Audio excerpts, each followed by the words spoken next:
Thank you, thank you. The following is one of my voiceover demos.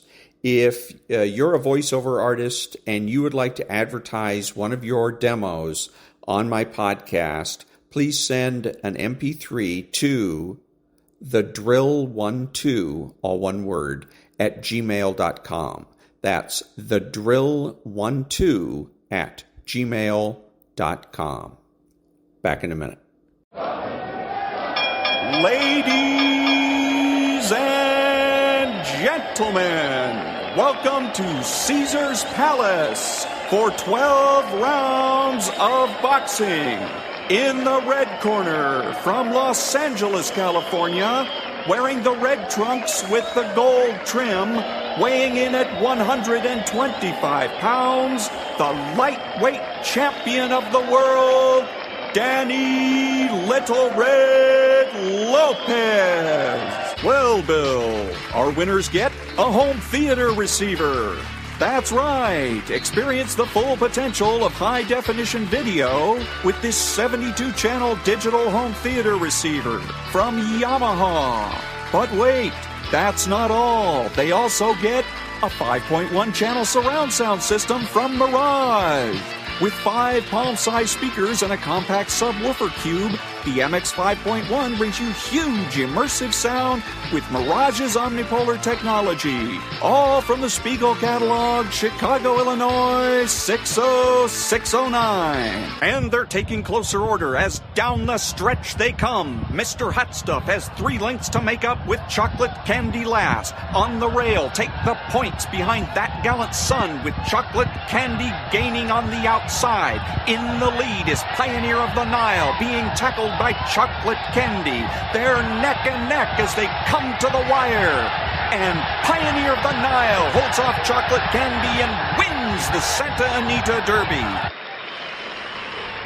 And now, on your feet, time to greet holder of 14 NBA titles, your home team, your Los Angeles Lakers. Number 3 at 6'8", 5th year out of UCLA, playing forward, Trevor Ariza. Starting at center, number 17 at 7 feet, 4th year out of St. Andrews High School, Andrew Bynum. And at guard, number 24, 6'6", 13th season out of Loyal Marion High School, Kobe Bryant.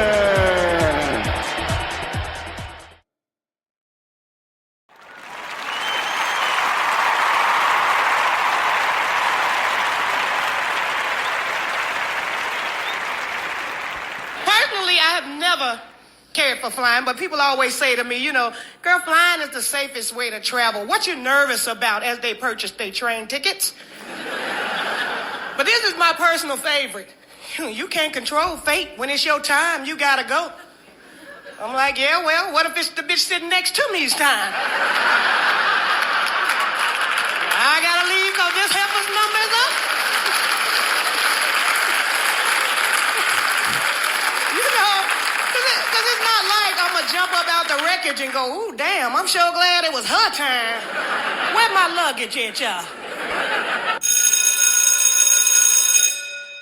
Good morning. It's Wednesday, Apollo Wednesday, September the 18th, and this is The True Conservative. Welcome to all the butchers, bakers, and candlestick makers out there. I'm Ron, your host, and the only true conservative in the United States today. So today, after the Serenity Prayer and the patriotic song of the day, we will have the patriotic shorts, motivation, Bishop Barron, Ayn Rand, the 33 strategies of war, and the Apollo program.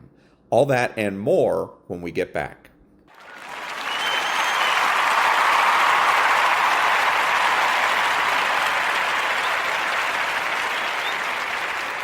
God, grant me the serenity to accept the things I should not change, the courage to change the things I should, and the wisdom to know the difference. Amen.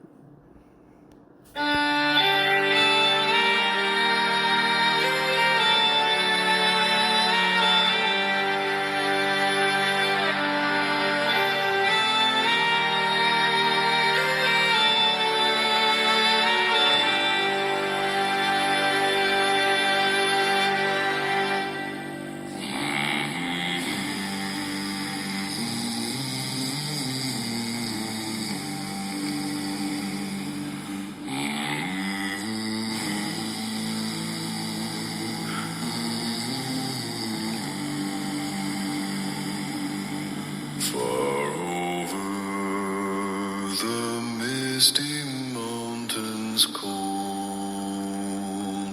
to dungeons deep and caverns old, we must away and break of day to find our long forgotten gold. The pines were roaring on the height, the wind was moaning in the night, the fire was red, it flaming spread, the trees like torches blazed with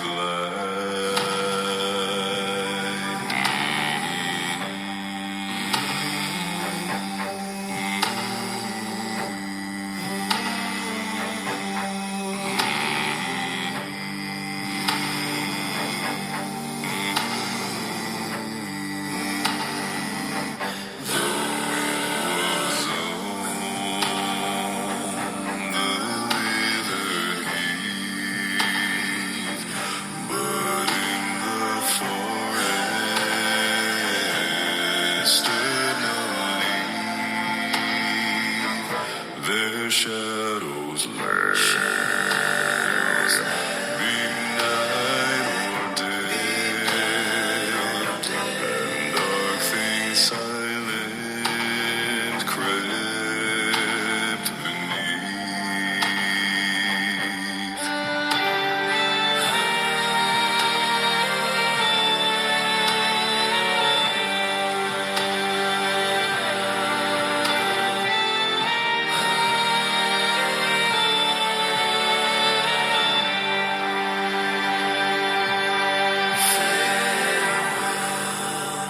We call to hearth and home. The wind may blow and rain may fall. We must away and break of day. Far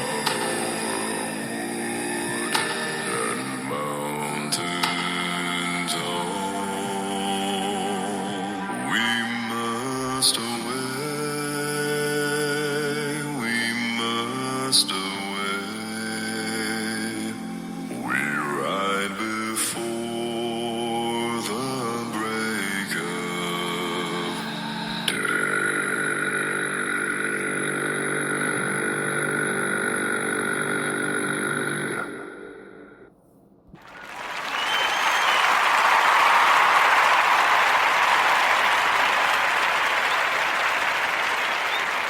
Thank you. And now, Varney and Company.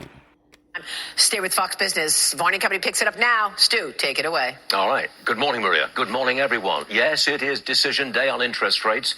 Does the Fed cut by a quarter point or a half point? We'll find out this afternoon. It is a very big deal because after 4 years, we are starting a new era where the cost of borrowing money is going down. The markets are excited, stocks rallying to new highs across the board, but not much price change this morning in advance of the big decision.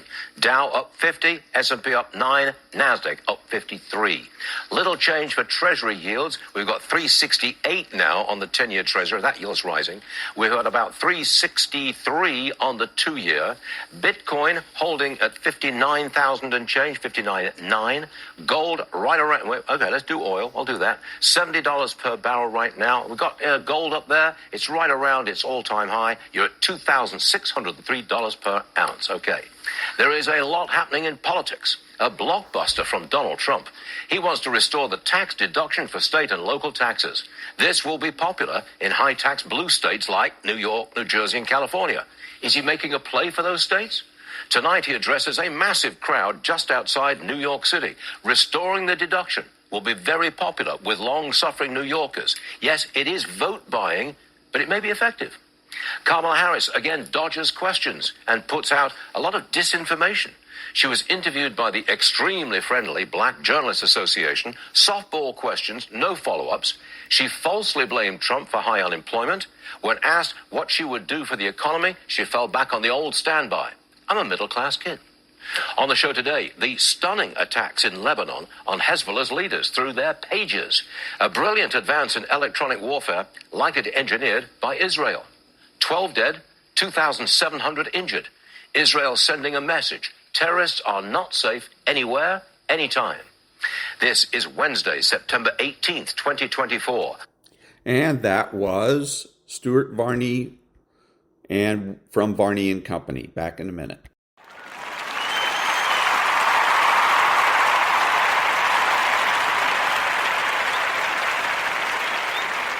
Thank you. And now, auctioneer. 500 and 500, how to get on 200 and 3, how to get on 3 to get on 500 and 9 to get on 6 on the money to get on 7, and 7 to say to get on pay, to get on pay, to get on pay, to get on pay, to get on pay, to get on 700 and a half, and now 8, how to get on 8 now half, 8 now 9, how to get on 50, and now $1,000, how to get on now 11 to get on 5 on now, how to get on now 12, and 12 to get on 12, how to get on now 1,300, and 13 on the 5 on the 3 to get on 12, and I'm going to get 13 there to 3 to get on 12, and now 1,300. I can now 14. Have a minute to get them now. Have a minute 14. You want her now. At 14. How to get them now? 13 now. 15. 1,500. Have it been under here. 1,500. I get a 14. How to get them now? 15. Now live in the body down. 15. 15. How to get them now? 1,500 on up there. 14. How to get out of here? 500.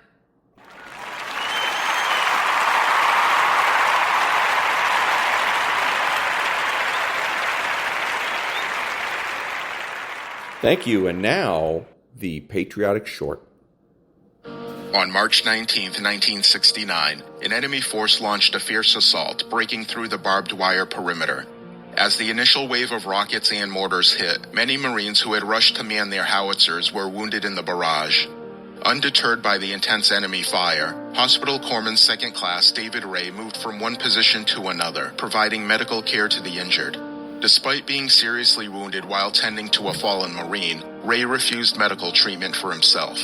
While bandaging and comforting another wounded Marine, Ray was attacked by 2 enemy soldiers. In a fierce struggle, he killed one and wounded the other.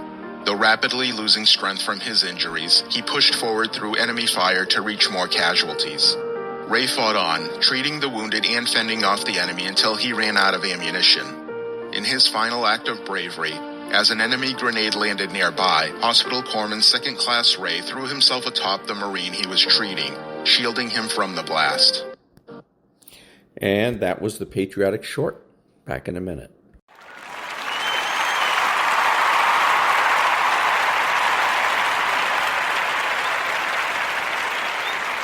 Thank you. And now a little bit of motivation. Those days that you don't want to do anything, where you're too tired, too sore, you just don't feel like it, those days, those are the days that count.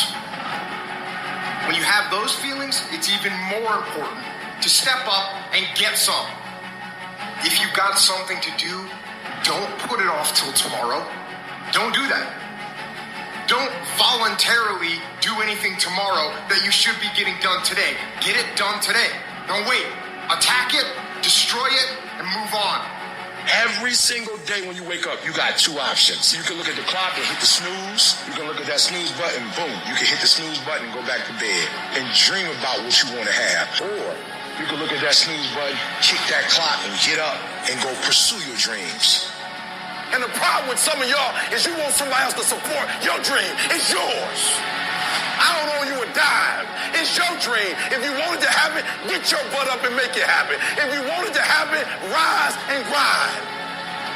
If you want it to happen, you're going to have to do what I do, and that's get up at 3 o'clock in the morning. And you're going to have to act like you got all the energy in the world. Why? Because this is my time. This is my moment. Tomorrow, tomorrow, tomorrow.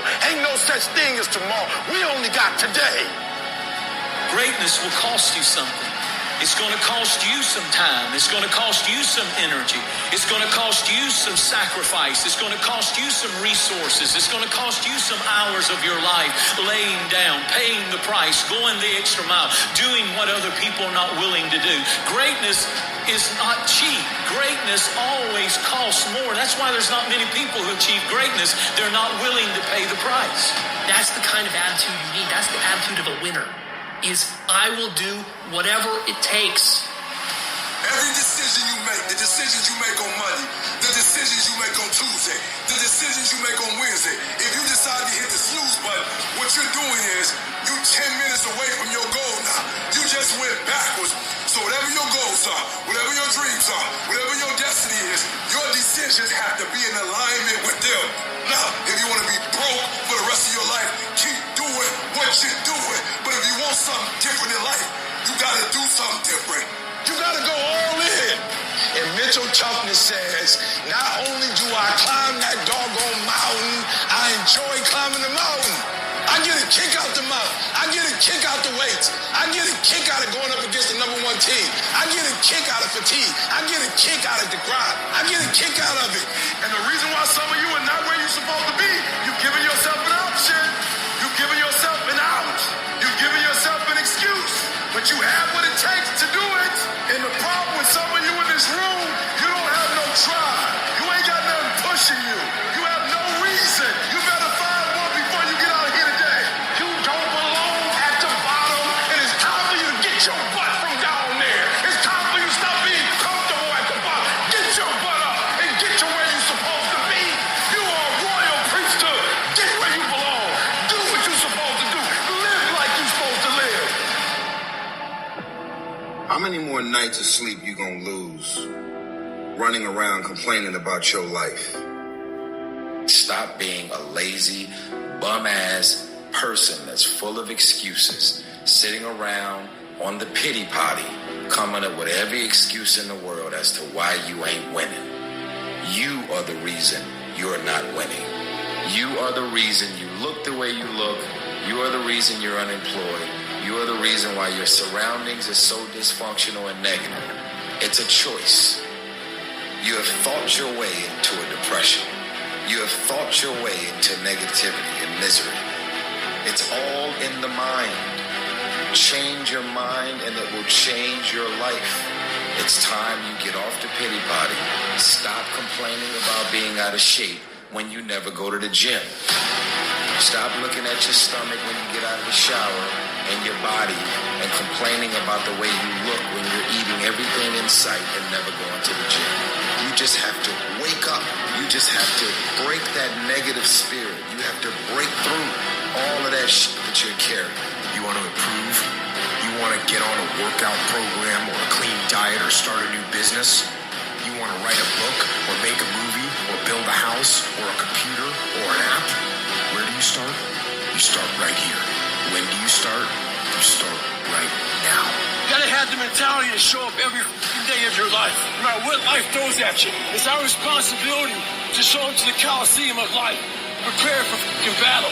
If you can get through to doing things that you hate to do, on the other side is greatness. And that was a little bit of motivation. Back in a minute.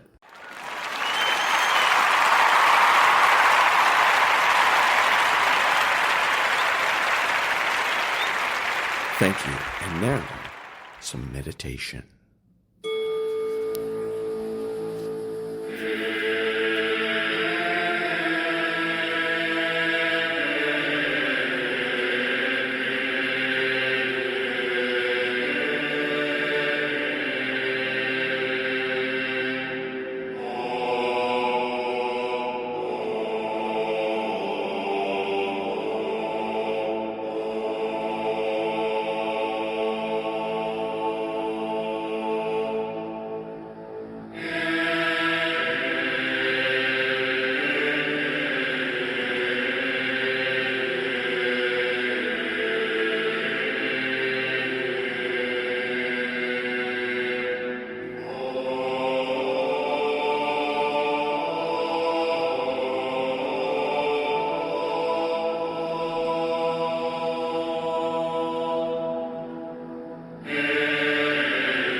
And that was a little bit of meditation.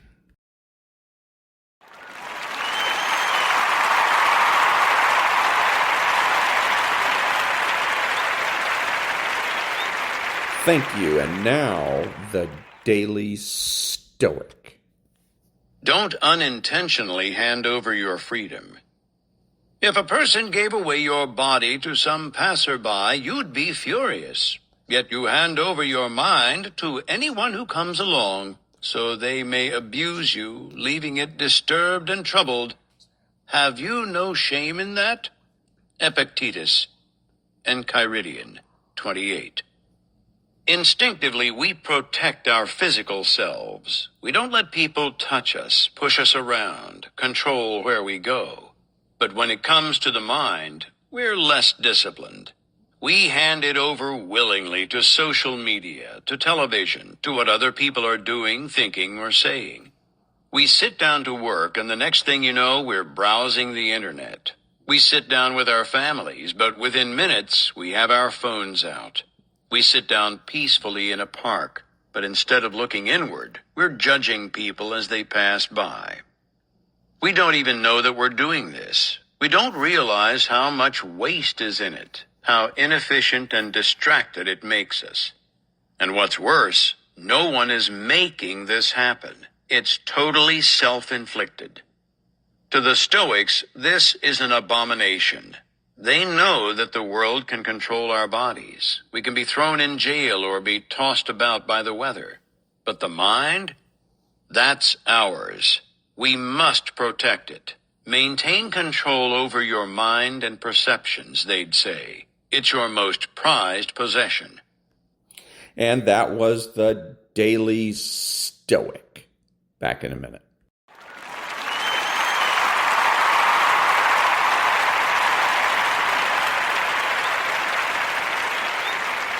Thank you. And now, Bishop Robert Barron.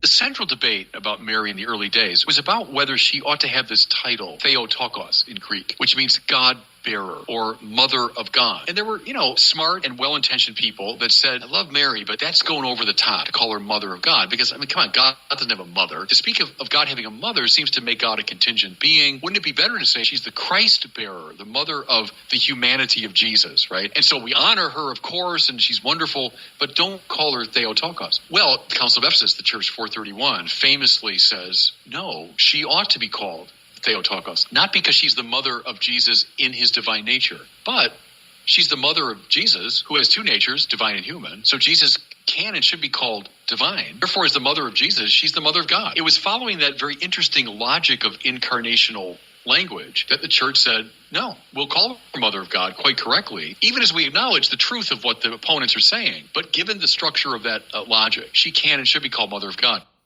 And that was Bishop Robert Barron. Back in a minute.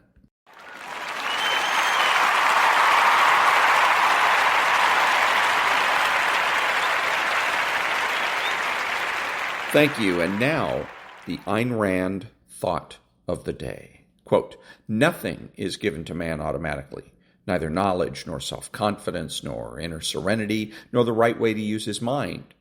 Every value he needs or wants has to be discovered, learned, and acquired, even the proper posture of his body, unquote. That's Ayn Rand from Philosophy Who Needs It, from the book Philosophy Who Needs It. Back in a minute.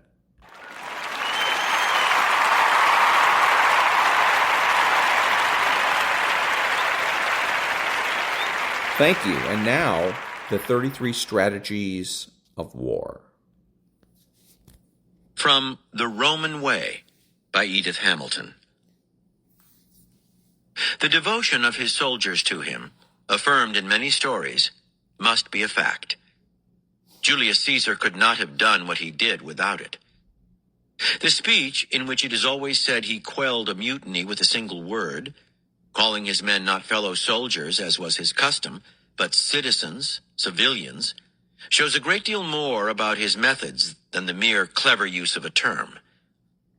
It was a most critical moment for him. He was in Rome after Pompey's defeat, on the point of sailing for Africa, to put down the powerful senatorial army there.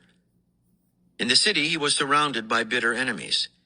His whole dependence was his army, and the best and most trusted legion in it mutinied. They nearly killed their officer. They marched to Rome and claimed their discharge. They would serve Caesar no longer. He sent for them, telling them to bring their swords with them, a direction perfectly characteristic of him. Everything told of him shows his unconcern about danger to himself.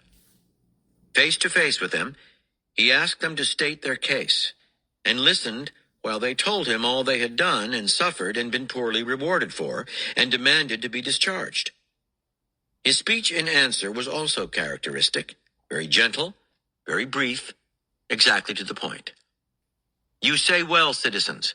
You have worked hard. You have suffered much. You desire your discharge. You have it. I discharge you all. You shall have your recompense. It shall never be said of me that I made use of you when I was in danger, and was ungrateful to you when danger was past. That was all. Yet the legionaries listening were completely broken to his will. They cried out that they would never leave him. They implored him to forgive them, to receive them again as his soldiers. Back of the words was his personality.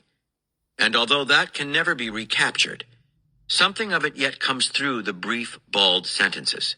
The strength that faced tranquilly desertion at a moment of great need.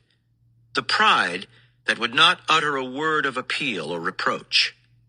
The mild tolerance of one who knew men and counted upon nothing from them.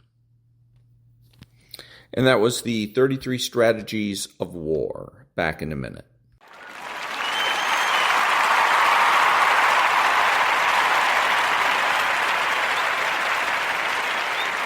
Thank you. So you may as well, if you're a Democrat, you may as well vote Republican. And the reason is because you're not being given any option.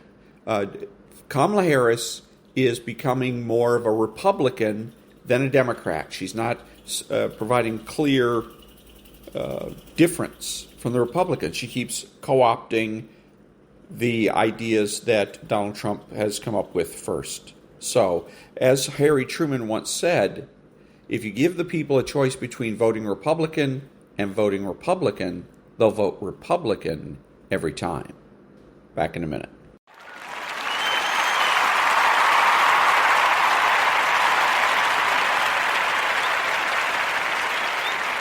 Thank you. So I've heard and seen the clip of Kamala Harris, and this is going back a number of years, I guess, when she was the Attorney General of California. I didn't realize it at the time that she said this, but she is basically saying that if just because you have your guns in your home behind locked doors doesn't mean we're not going to come in and check to make sure if everything is safe.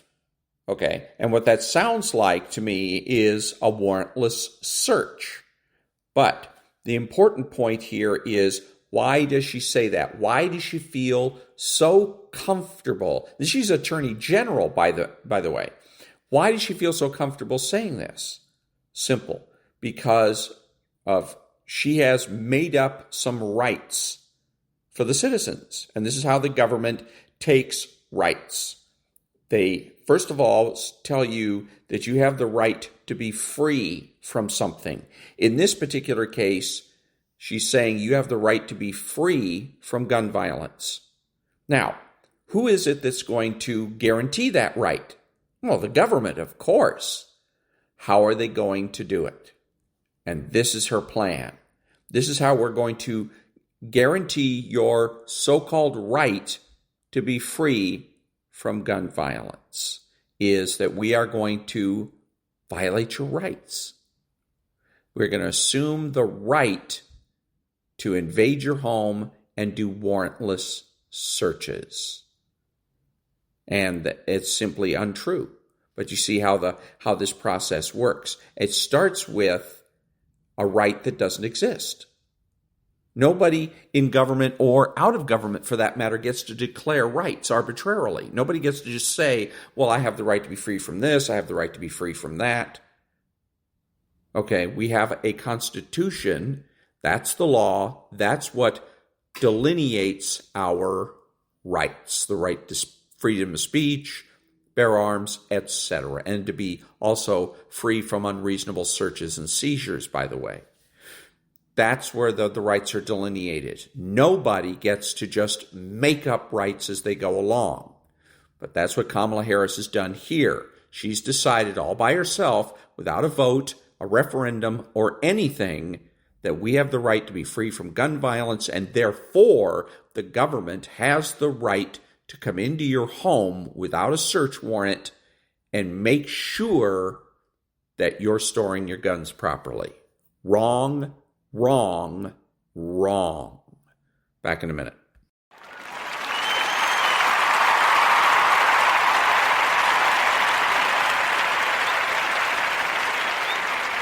Thank you. And now, from the book called Apollo, about the Apollo space program, Chapter 1, the Space Task Group is akin to the Mayflower. Chapter 1. That famous Space Task Group is akin to the Mayflower. On an April Saturday in 1959, a young Canadian engineer named Owen Maynard and his family crossed the United States border at Niagara Falls and made their way south. 5 of them were crowded into their new green and yellow Plymouth. Maynard, his wife Helen, and 3 small children in the back seat, plus enough luggage to set up housekeeping. Maynard, a trim man who claimed to be 5'7" on a good day, had a perpetually curious, boyish look that made him seem younger than his 34 years. He was also a man with an adventurous streak. In World War II, still in his teens, he had been the youngest pilot to fly the high-performance Mosquito, and this was one of the qualities that had drawn him to this migration. The Maynards drove all day on the narrow 2-lane highways out of a wintry Canadian April, across New York and Pennsylvania, into Maryland, around Washington, D.C., and over the Potomac River into a full-blown Virginia spring. The next morning, they continued south to Richmond, where they turned off busy Highway 1 onto a narrow 2-lane road, State Highway 60, heading southeast. The towns were fewer now and smaller. 50 miles outside Richmond, they came to the only sizable town on the route, Williamsburg, and after that it seemed there was nothing but forests and marshland and an occasional farmhouse. This was the peninsula, as it was known locally, a stretch of land bounded by the James River to the south, the Chesapeake Bay to the east, and the York River to the north. The rivers still had few bridges in 1959, and the sense of moving away from the rest of the world, even back in time, was unsettling. You felt as if you were going to the end of the world, said one of the other Canadians who came south during that period. Of course, it was like the end of the world to everybody who went there, because you couldn't get anywhere. You got down onto the peninsula, and that was it. In mid-afternoon, the Maynards reached the tip of the peninsula and their destination, a town called Hampton.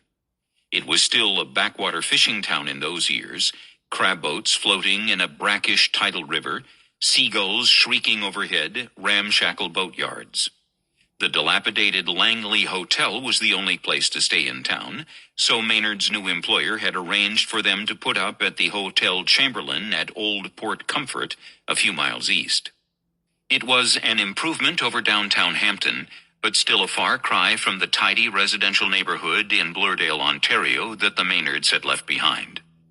That Monday morning, Owen Maynard drove a few miles northward from Hampton to report to work.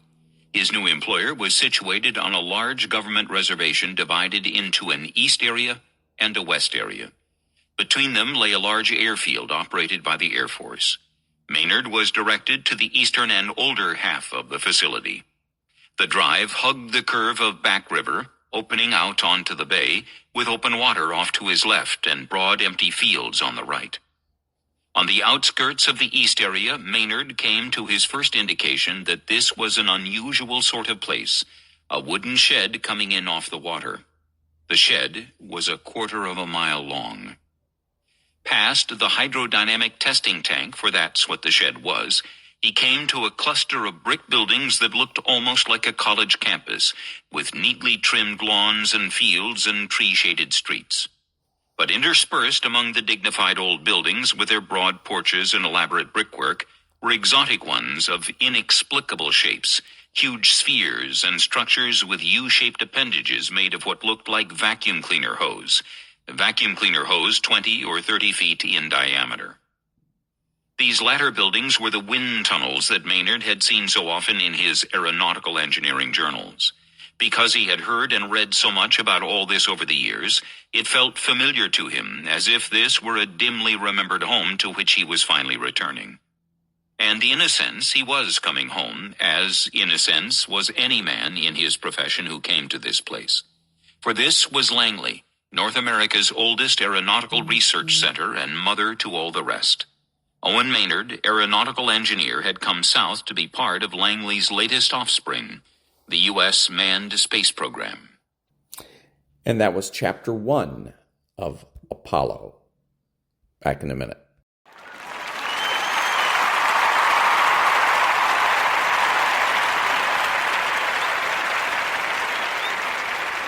This is Ron, your host, the only true conservative in the United States today, bidding adios to all the butchers, bakers, and candlestick makers out there, and reminding you that you are not neutral and that the government has no rights.